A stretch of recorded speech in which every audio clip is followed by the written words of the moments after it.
क्या आपके पशु में भी है जो पेशाब में खून आने की समस्या है, पशु अपनी गंदगी खाता है, कोई मलमूत्र है या फिर खुद का मल है वो चाटता है, कपड़े खाता है, इन समस्याओं के बारे में आज हम जानेंगे कि शरीर में किस वजह से जो है पशु कपड़े मिट्टी वगैरह खाना है, पेशाब में खून आना है, सुस्त रहना है, ये समस्याएं आती हैं। दोस्तों कोई भी इंजेक्शन है, आप बहुत से मुझे आप लोग जो कमेंट करते हो मुझे बताते हो कि भाई मुझे इंजेक्शन के बारे में बताओ कि कौन सी बीमारी में कौन सा इंजेक्शन लगाना चाहिए। इंजेक्शन लगाने से पहले आपको पता होना चाहिए कि शरीर में वो इंजेक्शन क्या काम करेगा।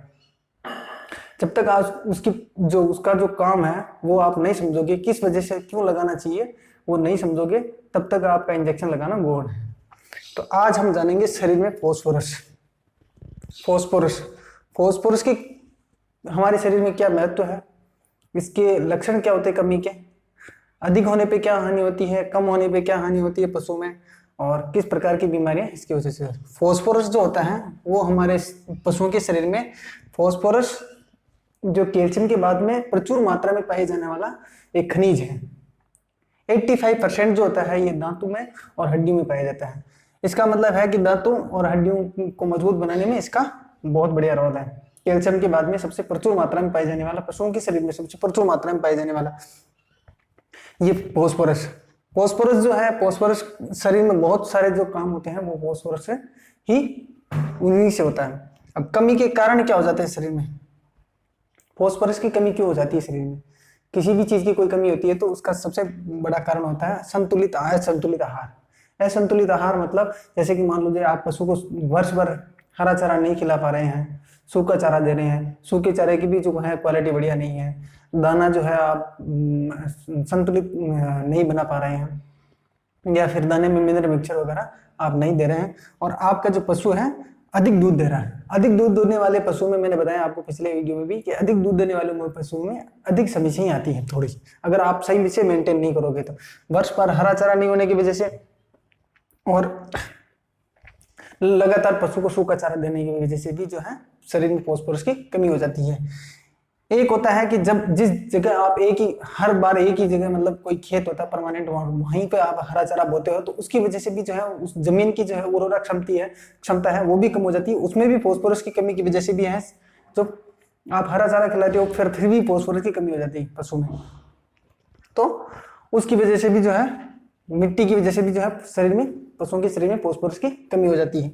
अब कमी के लक्षण आपको क्या दिखाई देंगे, कमी के लक्षण यही होगा कि पशु सुस्त होगा, खाता पीता है, कम खाता है पर सुस्त रहता है, वो जो चमक होती है उसके अंदर वो नहीं होती, सुस्त होता है।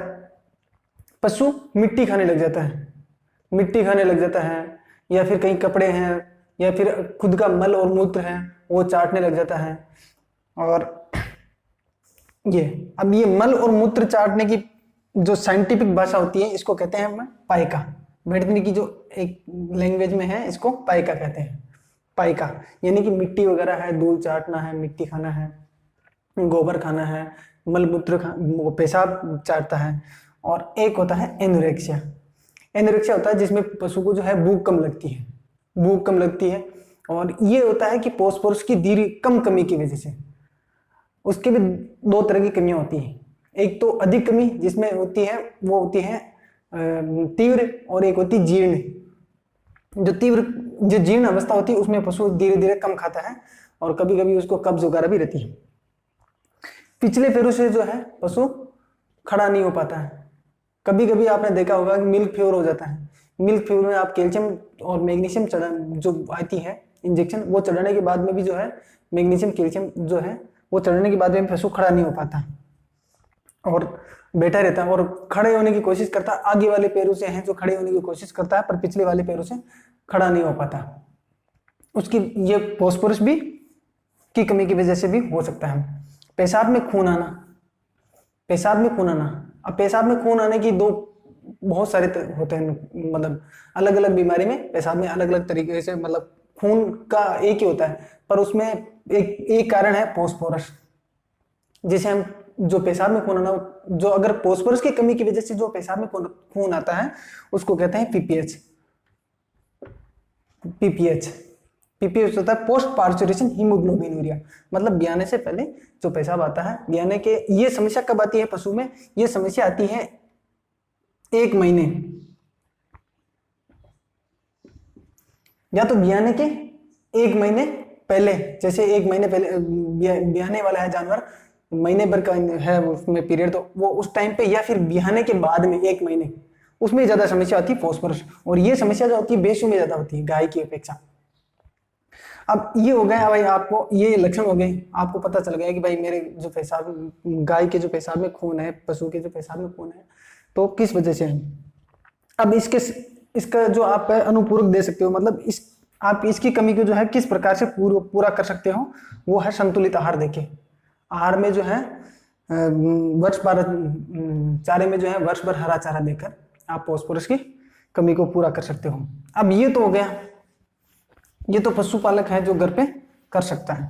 अब इसके लिए जो है क्या आता है, आप क्या इंजेक्शन लगाओगे, क्या अगर फास्फोरस की कमी है तो फास्फोरस का इंजेक्शन ही लगाएंगे अपन। तो इसके लिए मार्केट में अवेलेबल है इंजेक्शन आता है सोडियम एसिड फॉस्फेट।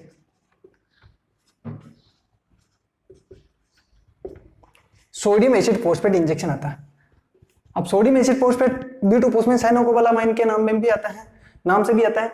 और दोस्तों मैं एक बात, इस बात का आप जो है सोडियम एसिड फॉस्फेट आपको जो है इसके ब्रांड नेम अलग होते हैं।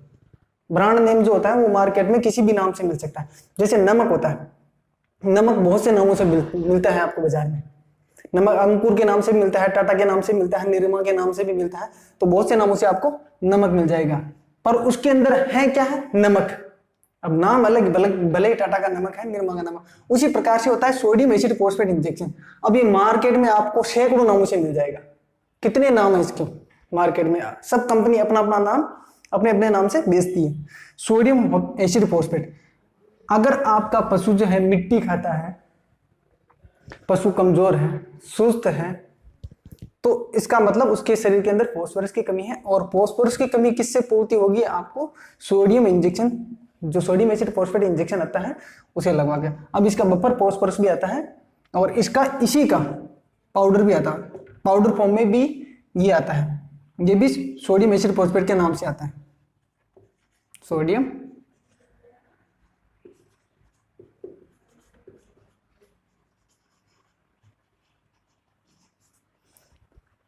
ये सोडियम एसिड फॉस्फेट के नाम से पाउडर भी आता है। अब पाउडर भी आता है और इंजेक्शन भी आता है। अब ये दोनों खिलवाने होते हैं पशुओं को।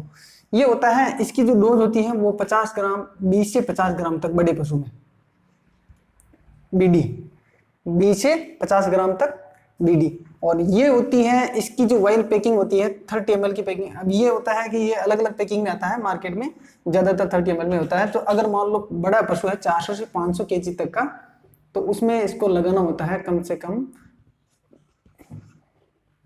20 से 25 ml तक IM देना होता है। IM और IV ये जो इंजेक्शन है उसके ऊपर रूट लिखा होता है। हर वाइल जो आप इंजेक्शन मार्केट से लेते हो तो उसमें IM, IV और SC का रूट लिखा हुआ होता है। हर इंजेक्शन के ऊपर आप लिख के ही लिखा हुआ होता है और उसको देकर ही यूज करें। तो ये हो गया सोडियम एसिड फॉस्फेट देके आप आपके पशु को तो जो है कमी पूर्ति कर सकते हो।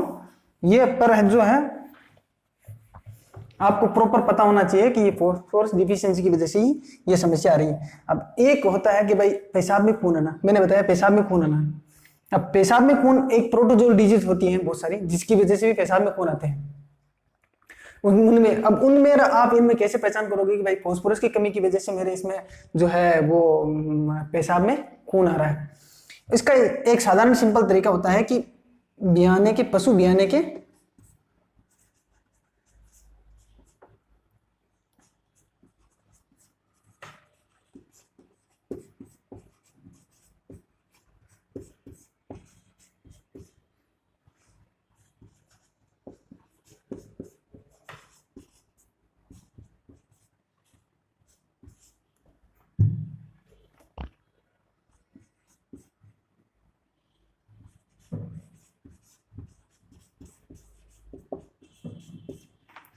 अब ये कंडीशन होती है कि पशु ब्याने के 1 महीने पहले ही ज्यादातर समस्या जो आती हैं, और या फिर ब्याने के 1 महीने बाद में।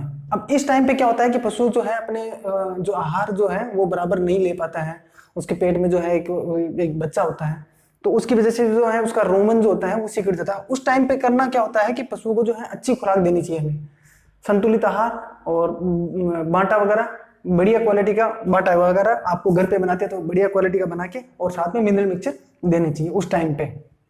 उस टाइम पे इसकी कमी होने के ज्यादा चांसेस रहते हैं, क्योंकि जो है पशु बराबर चारा दाना नहीं ले पाता है उस टाइम पे। आप इसको, अब एक होता है कि फास्फोरस की कमी इसी की वजह से है, उसको आप कैसे पहचानोगे? जैसे प्रोटोजोल डिजीज की वजह से जो है पेशाब में जो खून आना शुरू होता है, उसमें आप जो टेम्परेचर जो लोगे पशु का, वो टेम्परेचर होगा 104 से 107 डिग्री फ़ारेनहाइट।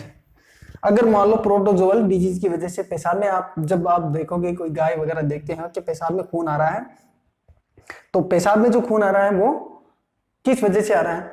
फास्फोरस की डिफिशियंसी होगी तो आपको टेम्परेचर नॉर्मल मिलता है, लगभग टेम्परेचर जो है वो आपको 101.5 से 101.1 से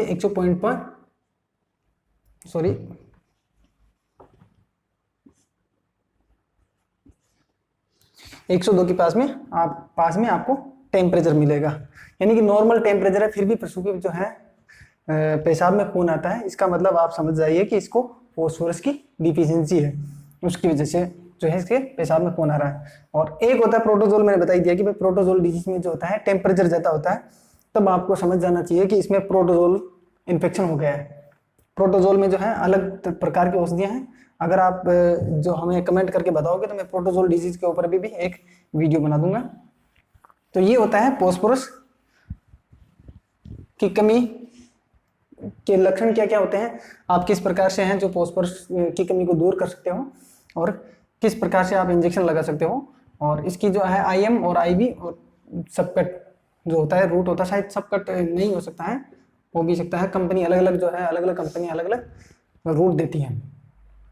थैंक यू, धन्यवाद दोस्तों। अगर मेरा वीडियो जो है आपको अच्छा लगा हो तो प्लीज इसको लाइक एंड सब्सक्राइब जरूर करें। धन्यवाद।